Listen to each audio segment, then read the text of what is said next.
Gagawin mo ang lahat ng paraan para makamit mo ang isang bagay, lalo na ang pangarap mo sa buhay. Pinagtawanan ng mga empleyado ang isang aplikante dahil sa itsura nito, ngunit laking gulat nila sa natuklasan. Mga kaibigan, tungayan natin ngayon ang kwento sa buhay ni Larry Smith kung paano siya nagsimulang bumangon sa kabila ng mga pagsubok na dumating sa kanyang buhay. Simple lamang noon ang pangarap ni Larry na mamuhay ng masaya kasama ng pamilya. Subalit dumating ang isang pangyayari na hindi niya inaasahan. Sa edad na 10 taong gulang, namulat na noon si Larry sa katotohanan matapos masunog ang kanilang bahay na tintirhan. Puro lapnos ang kanyang katawan, ngunit sa kasamaang palad, siya lamang ang natirang buhay sa pamilya. Ito ang pangyayari na hindi niya makalimutan. Dinala agad si Larry sa ospital para magapan ang lapnos nito sa katawan at mukha. Mabuti na lamang at may namagandang loob na tumulong at pinatira siya sa isang bahay ampunan. Lumipas ang mga taon, bagamat nagpatuloy si Larry sa buhay, subalit ang pangyaring iyon ay hindi agad mabura sa kanyang isipan. Hoy Larry, biruin mo nga no? Maswerte ka pa rin dahil buhay ka pa. Pero ang masaklap nga nito ay wala kang may pagmalaki sa'yo. Lalo na sa mga kababaihan. Dahil tingnan mo nga ang sarili mo. Sa dami ng apektat sa mukha mo, paniguradong walang makagusto sa'yo. Saad ng mga klase nito sa isang bahay ampunan. Classmate, alam nyo, hindi ko naman gusto na maging ganito eh. Kung kayo ang nasa kalagayan ko, magiging masaya ba kayo? Hindi ba hindi? Kaya tigilan nyo na ako dahil nakasakit kayo ng kapwa. Larry, basta kung ano ka ngayon, paniguradong hindi ka magbabago, pangit ka pa rin. Ganito palagi ang senaryo sa labas ng silid-aralan. Matapos ang kanilang klase, laging pinagtatawanan itong si Larry Smith. Samantalang lagi namang napapansin itong si Elizabeth na pinagtatawanan at nilayat nga itong lalaki. Hoy, hindi ba kayo titigil dyan sa pangasar sa kanya? Kung tutusin nga ay mas pangit pa kayo. Mas pangit pa ang ugali nyo. Lumayas na nga kayo. Alis! Larry, ayos ka lang ba?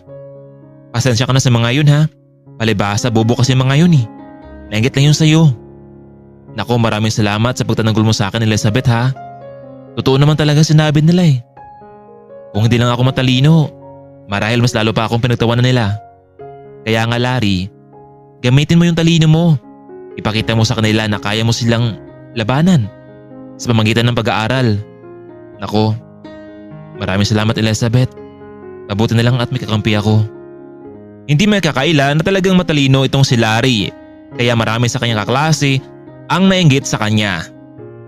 Elizabeth, oh bakit Larry? Malapit na tayo magtatapos sa pag-aaral. Anong balak mo butapos nito? Ako?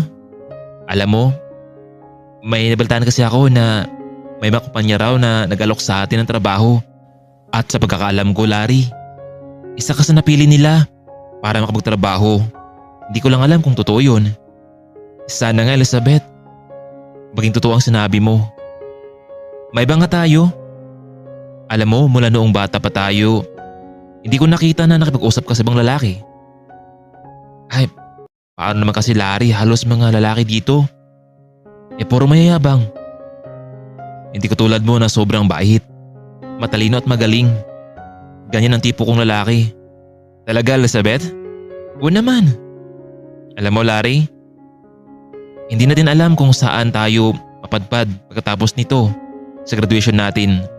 Kung saan tayo yung kumpanya may lagay. Isa lang ang gusto ko sa'yo, na sana ay muli tayo magkita. Alam mo Larry, gusto kita. Mahal nga yata kita eh. Pasensya ka na ha kung nasabi ko to sa'yo. Gusto ko lang kasing ilabas yung naramdaman ko. Baka paglabas natin dito, tuluyan na tayo hindi magkita. Elizabeth, hindi ko alam kung ano ang isagot ko sa'yo pero noong narinig ko mula sa'yo na mahal mo ako, hindi ako mapaniwala. Ang totoo, mahal din naman kita eh. Pero natatakot lang talaga ako na baka kasi kaibigan lang ang turing mo sa akin. So, tayo na ba? Oo naman Larry. Basta kung sino man sa atin ha, ang unang makapasok at makalabas dito ay maghintayan tayo. Oo naman Elizabeth, pangako yun. Pagkatapos ng kanilang graduation, naunang nakalabas itong si Elizabeth sa isang sikat na kumpanya bilang isang assistant manager. Kasabay nito ang ilan pang mga kasamahan sa ampunan. Ngunit makalipas ng ilang buwan, hindi pa rin natanggap sa trabaho itong si Larry. Kaya naman nagtungo na ito sa mismong tanggapan para itanong kung bakit wala pang kumukuha sa kanya. Larry, pasensya ka na. Gustuhin man namin na makapasok ka pero naghintay lamang kasi kami ng mandasyon at kung sinong karapat-dapat sa trabaho. Sir, siguro po dahil sa itsura ko kung bakit hindi ako natanggap sa trabaho. Hindi naman sa ganun siguro Larry. Pero ang kumpanya kasi ang magdesisyon kung pwede ka. Dahil po ba yun sir sa itsura ko kaya ganun? Hindi kita masagot Larry, basta maghintay lang tayo. Samantalang dahil sa sipag at tiyaga naman itong si Elizabeth, ang dating assistant manager ngayon ay isa ng sikat at ganap na executive director. 3 taon ang nakalipas, ngayon pa lamang makalabas si Larry. Binigyan siya ng pagkakataon para siya na mismo ang maghanap ng trabaho sa labas. Sinubukan niya maghanap kung saan-saan pero walang tumatanggap sa kanya. Maganda sana ang kanyang credentials pero sa totoong buhay walang saysay ito dahil sa kanyang kalagayan. Isang araw noon, naisipan ni Larry na mag-apply sa isang sikat at kilalang kumpanya. Kaya naman maaga itong nag-asikaso dahil tiyak na maraming mag-a-apply sa kumpanyang iyon. Pagdating niya sa naturang kumpanya, hindi nga siya nagkamali. Maraming aplikante ang mas nauna pa sa kanya. Hindi niya inaasahan ang mga naging reaksyon nito nang siya ay makita. Ang iba sa kanila ay natatawa dahil sa kanyang itsura. Ano ba yan pare? Nakita mo ba yung nasa likuran natin? Talaga namang ang lakas ng loob niya para mag-apply dito sa kumpanya. Hindi ba siya nahihiya? Kung ako sa kanya, umuwi na lamang siya dahil tiyak na hindi siya matatanggap dito. Saad ng isang lalaki sa may hallway habang hinintay nila ang HR. Maya-maya pa dumating na ang HR na mag-interview sa kanila. Good morning everyone. Sa lahat na mag-apply dito, pwede na kayo pumasok sa interview room at pakihanda na rin ng mga resume nyo. Ang lahat ng aplikante ay pumasok na sa loob pero hindi pa rin masisisi ang ilan sa kanila na mag-ingay. Isa-isang tinawagan ng HR ang mga aplikante. Ngunit pagdating kay Larry, biglang nag-iba ang pakikitungo nito. Mr. Larry Smith? Sigurado ka ba talaga sa in-applyan mo? Baka naman nagkamali ka lamang na pinuntahan. Hindi kami tumatanggap ng clown sa ngayon. Halos ilan sa mga aplikante ang nagsisitawanan. Ma'am, hindi naman po clown ang in-applyan ko dito. Nakita ko kasi na nangailangan kayo ng assistant manager at yun po ang in-applyan ko. Mr. Smith, alam ba kung sino at ano ang ibig sabihin ng assistant manager? Pasensya ka na ha, pero hindi ka qualified para dito. Nakita mo ba ang sarili mo? Kailangan namin ng isang magaling na kayang humarap sa tao with pleasing personality. Mas lalong nagtatawanan ang ilan sa kanila. Pero ma'am, sa appearance lamang ba kayo bumabasi para maging karapat-dapat sa posisyon na iyan? Mr. Smith, please get out of this room. Anyway, sa mga natanggap, bumalik kayo bukas para sa final interview at orientation. And take note, makasama natin ang executive director sa kumpanya. Hindi na tinapos ni Larry ang sinabi ng HR at tuloy na itong lumabas. Ganito ba talaga ang tao sa mundo? Hindi patas kung hindi ka gwapo o maganda. Paniguradong may kalagyan ka.